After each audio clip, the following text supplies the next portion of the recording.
जीवन में किस बात के लिए दुखी हो, किस बात की पीड़ा है तुम्हें, और किस बात के लिए चिंता करते हो तुम, और किसके लिए चिंतित हो? कोई तुम्हारा नहीं है, कोई भी तुम्हारा नहीं है, ना दोस्त, ना रिश्तेदार, ना नातेदार। सब तो स्वार्थ के कारण तुमसे जुड़े हुए हैं और तुम उन्हीं के लिए परेशान हो, उन्हीं के लिए चिंता कर रहे हो, उन्हीं के लिए तुम हमेशा परेशान, चिंतित और उदास रहते हो। हे वत्स, क्या तुमने कभी अपने बारे में सोचा है कि वास्तव में तुम कौन हो? क्या तुमने कभी अपने बारे में सोचा है कि वास्तव में तुम क्या चाहते हो? कभी क्या तुमने अपने सपनों के बारे में सोचा है कि वास्तव में तुम क्या बनना चाहते हो? आखिर तुम इस दुनिया में क्यों आए हो? क्या ऐसा सोचे हो? कभी नहीं सोचे ना वत्स। और आज तुम मेरे पास अपने दुख का दुखड़ा लेकर आ गए। वह दुखी व्यक्ति फिर महात्मा बुद्ध से हाथ जोड़ करके बोला, हे महात्मन, क्या यह मोह माया में हमें नहीं फंसना चाहिए? क्या यह मोह माया हमारे जीवन के लिए सही नहीं है? क्या हमें हमारे भाइयों, बहनों, माता पिता, दोस्त, सगे संबंधियों से रिश्ता नाता नहीं रखना चाहिए? क्या हमें सभी से नाता तोड़ लेना चाहिए? महात्मा बुद्ध उसकी बात को सुनकर मुस्कुराए, बोले, नहीं वत्स, ऐसा मैं नहीं कह रहा। मनुष्य का जीवन तो मिला ही इसीलिए है कि वह अपने जीवन में लोगों की सेवा करे, उनकी मदद करे, उनकी देखभाल करे, देख रेख करे। किंतु वत्स, क्या तुम अपने बारे में भी कभी सोचते हो कि वास्तव में तुम कौन हो? क्या है तुम्हारा अस्तित्व? आखिर इस दुनिया में तुम आए हो तो किस कारण से आए हो? कभी क्या तुमने ऐसा प्रश्न अपने आप से किया है? नहीं ना वत्स।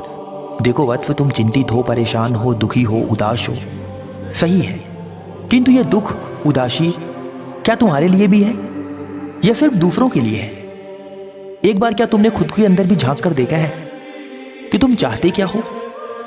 एक बार क्या तुमने खुद के अंदर झांक के देखा है कि वास्तव में तुम्हें खुशी कहां मिलती है? क्या तुमने कभी अपनी खुशियों को जानने की कोशिश की है? नहीं की है ना। देखो वत्स, जीवन में तुम दुखी इसलिए हो क्योंकि तुम हमेशा दूसरों के बारे में सोचते हो, दूसरों के हित के बारे में सोचते हो, दूसरों के दुख को देखकर तुम दुखी हो जाते हो, किंतु तुम अपने आप को नहीं समझ पाते। जिस दिन तुम अपने आप को समझ गए, उस दिन से तुम सारे लोगों को खुश रख सकते हो और हमेशा तुम भी सुखी से और खुश होकर अपने जीवन को व्यतीत कर सकते हो। इसलिए दूसरों को खुश करने से पहले अपने आप को पहचानो, अपने अंदर छिपी काबिलियत को पहचानो। कहते हैं कि जो मनुष्य स्वयं खुश रहता है, जो मनुष्य स्वयं हंसता रहता है, वही मनुष्य दूसरों को खुश रख सकता है और दूसरों को हंसा सकता है। परंतु जो मनुष्य हमेशा चिंतित रहेगा, हमेशा दुखी रहेगा, हमेशा उदास रहेगा, वह मनुष्य दूसरों के होठों पर मुस्कान कैसे ला सकता है? इसलिए चिंता मत करो। व्यर्थ की चिंता तुम्हारे जीवन को बर्बाद कर देगी। व्यर्थ की चिंता मत करो, बल्कि सच्चे ज्ञान के बारे में सोचो। उस ज्ञान के बारे में सोचो जो तुम्हारे जीवन को बदल सकता है। उस आत्मज्ञान के बारे में सोचो जो तुम्हें बदलने में तुम्हारी मदद कर सकता है। व्यर्थ की चिंता तुम्हारे जीवन को नर्क बना देगा। इसलिए उतना ही सोचो जितना तुम्हारे लिए जरूरी है। किस बात की चिंता है तुम्हें? क्या तुम्हारे नहीं रहने से तुम्हारे सगे संबंधी, दोस्त, भाई, रिश्तेदार सुखी से नहीं रहेंगे क्या? क्या तुम्हारे चले जाने से सभी का जीवन रुक जाएगा? क्या तुम्हारे चले जाने से सभी लोग तुम्हारे गम में अपने जीवन को जीना बंद कर देंगे? कोई नहीं करता है। तुम्हारे साथ भी ऐसा हुआ होगा। हो सकता है तुम्हारे सगे संबंधी, रिश्तेदार, दोस्त तुम्हें छोड़कर चले गए हों, लेकिन क्या तुम उनके बिना जीना बंद कर दिए? क्या तुम उनके साथ गए? नहीं ना वत्स। इसी प्रकार तुम्हारा भी जीवन है। देखो, जब तक तुम जीवित हो, सभी तुमसे कुछ ना कुछ आस जरूर लगाए रखेंगे। जब तक तुम जीवित हो, लोग तुमसे स्वार्थ रखेंगे, तुम्हारे प्रति हमदर्दी रखेंगे, क्योंकि उनको तुमसे कुछ ना कुछ चाहिए। निस्वार्थ प्रेम तो सिर्फ माँ बाप ही करते हैं, किंतु कभी कभी ऐसा भी होता है कि माँ बाप भी हमारे प्रति स्वार्थ की भावना रखने लग जाते हैं। ये कितना सत्य है, मैं आप सभी श्रोतागण से पूछता हूं। कमेंट में अपनी राय जरूर देना।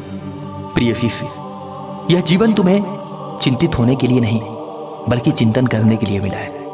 यह जीवन तुम्हें व्यर्थ में बिताने के लिए नहीं, अभी तो कुछ करने के लिए मिला है। मुझे ही देख लो, मेरे पास राज था, पाठ था, धन दौलत, ऐश्वर्य था। मेरे पास मेरी महारानी थी, मेरा सुंदर बच्चा था, मेरा राजपाट था, किंतु मैंने सबका त्याग कर दिया। पता है क्यों? क्योंकि मुझे आत्मज्ञान चाहिए था। मुझे ज्ञान की अनुभूति चाहिए थी। मैं जानना चाहता था कि वास्तव में जीवन क्या है। और जब मुझे ज्ञान की प्राप्ति हुई तो मैं लोगों को ज्ञान बांटना शुरू किया। लोगों के अंधकार जीवन में प्रकाश लाने की कोशिश करने लगा। और ऐसा करने में मेरे जीवन में बहुत सारी कठिनाइयां आई। बहुत सारे लोग मेरा उपहास भी करने लगे। कुछ लोग मुझे मानते थे और कुछ लोग मुझे नहीं मानते थे, किंतु मैं अपने रास्ते से हटा नहीं और ना ही लोगों की बातों से विचलित हुआ। मुझे विश्वास था कि एक दिन मेरा यह कर्म रंग लाएगा। और देख लो, आज पूरी दुनिया मेरी बातों को मानती है, सुनती है और समझती है। आज मेरे द्वारा बताए गए रास्तों पर बहुत सारे लोग चलकर अपने जीवन में बहुत बड़ा बदलाव ला चुके हैं। इसलिए हे वत्स, तुम भी कुछ ऐसा ही सोचो, कुछ ऐसा विचार करो, कुछ अपने मन में ऐसा प्रण करो कि तुम्हारी वजह से समाज में कुछ बदलाव आ सके। बेरोजगार युवा तुम्हारी वजह से रोजगार को प्राप्त कर सके। गलत राह पर भटक चुके लोग सही रास्ते पर आ सके। ऐसा कुछ करने का प्रयास करो। ऐसा कुछ करो कि जब तुम इस दुनिया को छोड़कर जाओ तो लोग तुम्हारे बताए गए रास्ते पर चलकर तुम्हारा जन्मों जन्मांतर तक नाम ले।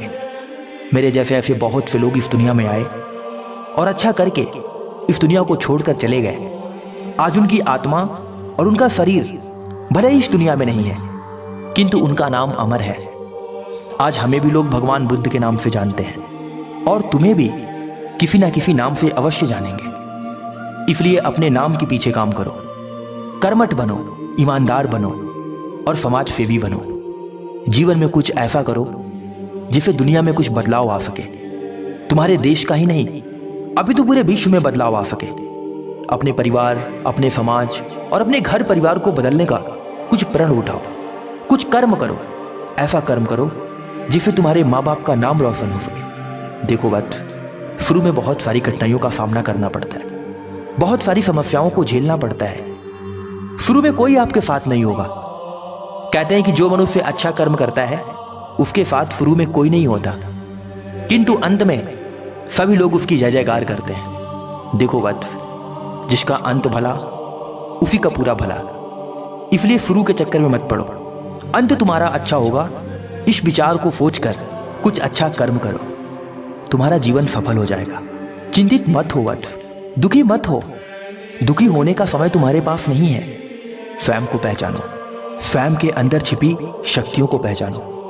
आपके अंदर भी एक ऐसी अमूर्त शक्ति है जिसके दम पर आप अपना ही जीवन नहीं, अभी तो पूरे संसार का जीवन बदल सकते हो। इस दुनिया में ना जाने कितने करोड़ लोग हैं, किंतु कुछ ही लोग हैं जो ऐसा कार्य कर पाते हैं। वो ऐसा इसलिए कर पाते क्योंकि उन्हें स्वयं पर विश्वास होता है, स्वयं की शक्तियों पर विश्वास होता है। वे खुद को पहचान चुके होते हैं और अपने जीवन में आगे बढ़कर समाज में बदलाव ला देते हैं। उठो शिष्य, दुखी और उदास मत हो। ध्यान दो, तुम अकेले थे, अकेले हो और अकेले ही रहोगे। सुख हो या दुख, सब तुम्हें अकेले ही झेलना है। इसलिए तुम किसके सहारे की चिंता कर रहे हो, किसके आस में बैठे हो? कोई आपका नहीं है और ना ही आपकी कोई मदद करेगा। स्वयं को पहचानो और आगे बढ़ो। इतना कहने के बाद महात्मा बुद्ध शांत हो गए। वह दुखी व्यक्ति महात्मा बुद्ध की बातों को सुनकर इतना प्रभावित हुआ कि उसका सारा गम दुख दूर हो गया। वह महात्मा बुद्ध को प्रणाम करके एक सही रास्ते पर चलने का प्रण किया और अपने घर चला गया।